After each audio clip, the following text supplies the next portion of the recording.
In questa ricetta andremo a parlare di grassi e voi direte ma come c'è una zucca in mano? E infatti andremo a vedere proprio come una preparazione a base di ortaggi, zucca, cipolle e ceci e tante spezie in realtà può essere ricca di grassi e sti grassi sì andiamo. Visto che andiamo a utilizzare tantissime spezie perché faremo una sorta di curry, le arachidi ci stanno benissimo. Arachidi sia solide che in crema e ovviamente non poteva mancare il nostro protagonista latte di cocco, quello bello denso. Partiamo dalla zucca. Io questa preparazione la chiamo curry di zucca perché la zucca sarà la protagonista del piatto sia per gusto ma anche per colore. Come scegliere una zucca idonea a questa ricetta? Non tutte in realtà vanno bene perché la polpa deve essere molto soda, deve essere molto dolce. In gergo noi amanti delle zucche, perché io adoro la zucca, diciamo che deve essere castagnosa, cioè la sua polpa deve ricordare consistenza e gusto di una castagna. Solitamente le zucche delica, quelle che vedete così con la buccia verde scuro che sono un pochettino schiacciate al centro, alcune presentano anche una cera lacca, di solito è simbolo di garanzia, sono le più idonee. Volete sapere il segreto per tagliare facilmente una zucca? Togliete il picciolo, in questo modo, con un piccolo coltellino, andate a fare delle incisioni in diagonale, in questo modo, lungo tutta quanta la superficie della zucca.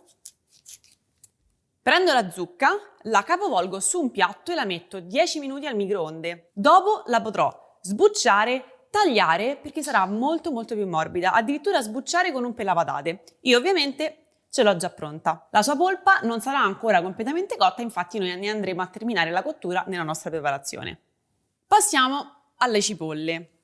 La cipolla è molto dolce, come anche la zucca, e in questo caso andrà proprio a braccetto, andranno a braccetto l'une con le altre. Potete utilizzare una cipolla bianca, una cipolla dorata, una cipolla rossa, quella che avete in casa, più tipi di cipolle, quello che ci avete. L'importante è non lesinare di cipolle, perché sono molto buone. Piccolo trucchetto per non piangere, bagnate il coltello.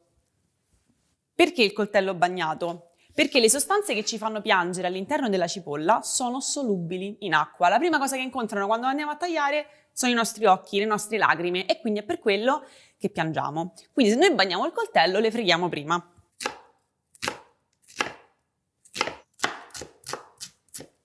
In cottura si andranno ad ammorbidire tantissimo, praticamente a sfaldare, ma rimarranno questi filettini di cipolla buonissimi. Dopo la cipolla passo all'aglio, anche questo immancabile. Vado a pelare l'aglio, vado a tagliarlo a fettine, anche questo grossolano, che in cottura ovviamente l'aglio si ammorbidisce e si sfalda, quindi non c'è bisogno di tritarlo eccessivamente per questa preparazione, ma nemmeno di metterlo intero, altrimenti non riuscirebbe ad ammorbidirsi durante il tempo di cottura. Terminato l'aglio, passo subito in pentola con il bel soffritto, perché arachidi, cocco, ma pure un po' di olietto.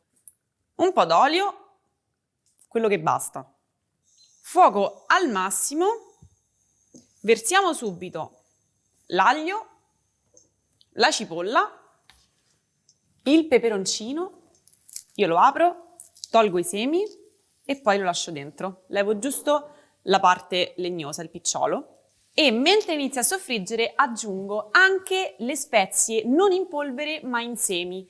Quindi qui abbiamo i semi di anice, semi di nigella che sarebbe cumino nero, se volete potete mettere anche il cumino normale anche se non hanno lo stesso sapore, e un po' d'anice stellato.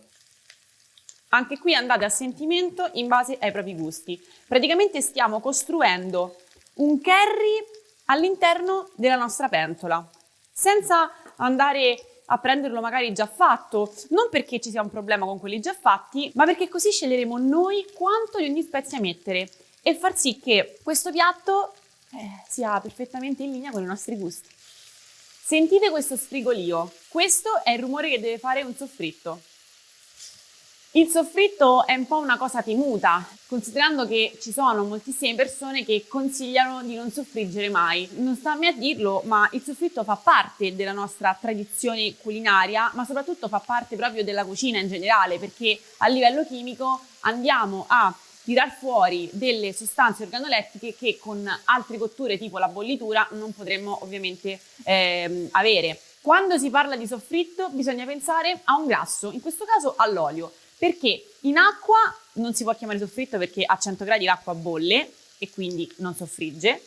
Con l'olio raggiungiamo temperature più alte e quindi possiamo parlare di soffritto. Quando le cipolle hanno iniziato a soffriggere, incominceranno anche a cuocere e quindi incominceranno anche a rilasciare la loro acqua. Quindi in questo caso con la loro acqua inizieranno a cuocere, ma saranno già soffritte. In questo caso possiamo aggiungere le spezie e gli altri ingredienti. In polvere, cannella, curcuma e cumino in polvere, quello normale. Aggiungiamo poi la nostra fantastica zucca, i ceci, questi sono già cotti, quindi già lessati.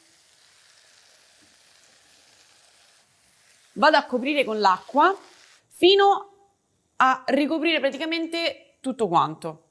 E poi aggiungo anche un pizzichino di sale. Copro e lascio cuocere per circa 20-30 minuti, fino a che la zucca non sarà ben cotta e inizierà a sfaldarsi. Mentre il mio curry cuoce, passo alla cottura del riso. In questo caso un riso a chicco lungo, un basmati. La regola vuole che il basmati venga sciacquato sotto acqua fredda corrente per un bel po', finché l'acqua che rilascia non sia completamente limpida. Questo perché? Perché in questo modo andrebbe a perdere l'amido e quindi in cottura risulterebbe un pochino più slegato il chicco, quindi si presta di più per fare l'accompagnamento ai piatti tendenzialmente orientali. Noi però un sacco d'acqua non ci va a sprecarla e quindi la andiamo a cuocere direttamente in pentola, non succede ovviamente niente. La cottura del basmati avviene per assorbimento. Cosa significa? Che tutta l'acqua che andremo ad inserire all'interno del pentolino verrà assorbita dal riso. Ovviamente in questo c'è una proporzione più o meno esatta, vi faccio vedere come farla senza andare a pesare niente. Metto il riso e vado a coprirlo con l'acqua fino a circa un dito su rispetto alla sua superficie.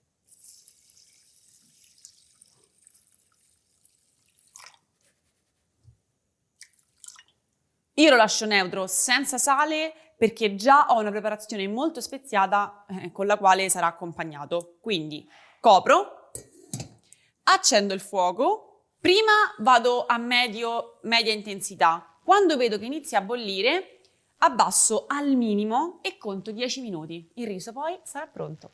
Il riso ha cotto, l'ho scolato e sciacquato leggermente sotto l'acqua in modo tale che i chicchi rimanessero un pochino sgranati fra di loro, ma giusto leggermente, perché sennò abbiamo risparmiato acqua all'inizio e la sprechiamo dopo. Il mio curry è pronto e vado ad ultimarlo. Spengo il fuoco, aggiungo lo spinacino crudo, con il calore del curry si andrà ad appassire, do una girata, dopo un minuto si è già appassito lo spinacino come vedete e vado ad aggiungere finalmente il latte di cocco. Il latte di cocco lo vado ad aggiungere alla fine, avrei anche potuto aggiungerlo all'inizio, però è un po' concettuale qui la cosa, cioè è un po' come se questo piatto avesse preso vari step. Questo è il primo step, no? È molto tranquillo, c'è poco grasso, c'è giusto un po' di olio e quindi lo rendeva adatto anche alla me di qualche anno fa. Però adesso, tac, ci vado ad aggiungere un po' di latte di cocco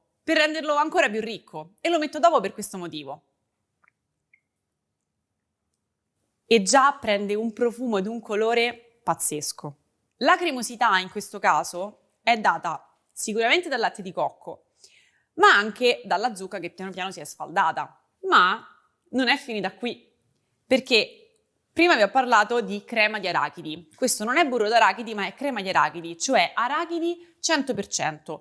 Le arachidi, da così, se frullate, diventano così, perché rilasciano i loro oli e diventano una pasta. Questa pasta io la vado ad aggiungere sempre qua dentro, perché mi darà un gusto molto particolare, di tostato, di nocciolato, di arachidi appunto, e soprattutto mi aiuterà a rendere il tutto molto più cremoso, perché il grasso inizierà ad emulsionarsi con il liquido.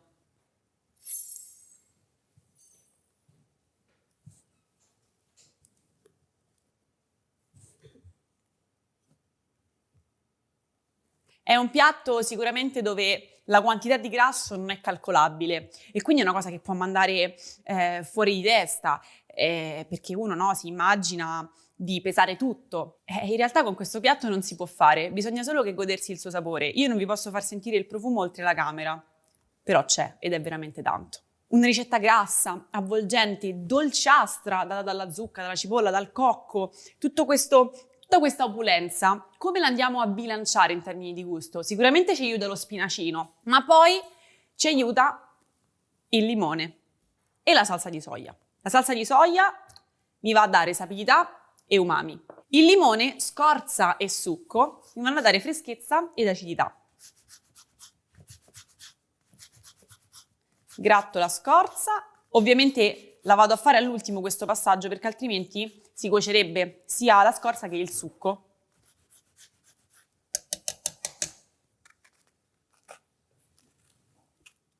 Metodo casalingo per non far cadere i semi dentro. Giro. E per capire se ho bilanciato bene i gusti, assaggio.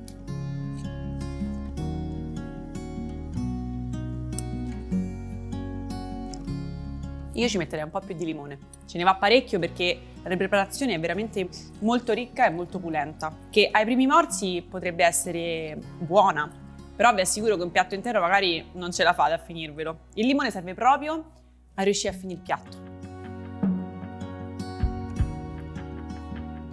E ora ho tutto pronto per impiattare.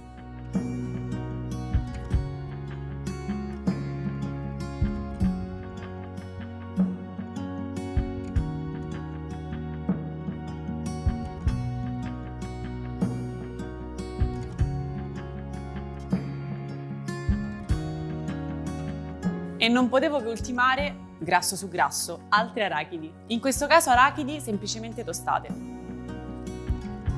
Un piatto ricco, colorato, nutriente e anche adatto a un pranzo conviviale.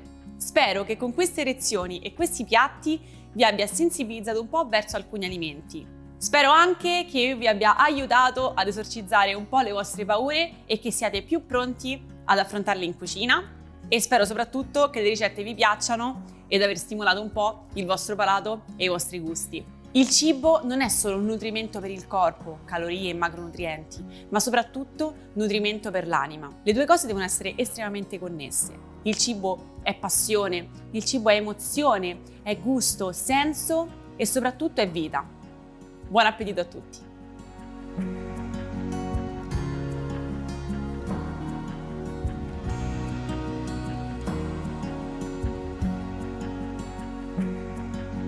Ti è piaciuta questa lezione? Ah! Allora entra subito in accademia.tv, scegli l'abbonamento che fa per te e registrati nel tempo di un caffè. Allaccia il grembiule, il mondo di accademia.tv ti aspetta.